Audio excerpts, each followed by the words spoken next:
कन्नड घाटात छत्रपती संभाजीनगर ते सुरत बसचा एक्सेल तुटला. मोठा अपघात होता टळला. सर्व प्रवासी सुरक्षित.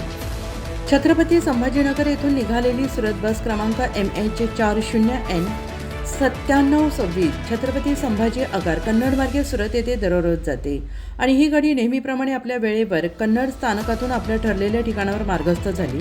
कन्नडपासून सुमारे 12 किलोमीटरवर पोहोचून मोठ्या वळणावरून गाडी खाली उतरली आणि पुढे मल्हार मंदिराकडे जाणाऱ्या मार्गाकडे मार्गस्थ होताच अचानक बसचा एक्सेल तुटला आणि या बसमध्ये 35 ते 40 प्रवासी जीवाच्या आकांताने ओरडले. पण सुदैवाने बस घाटात लावलेल्या सुरक्षा पाईपवर जाऊन आदळली.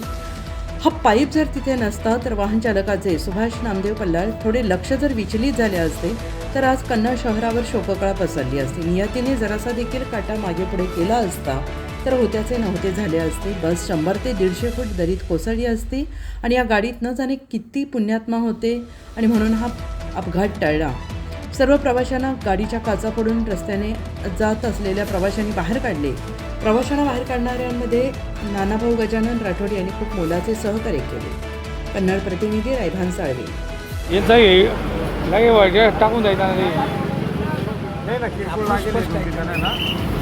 मुंबई बातमी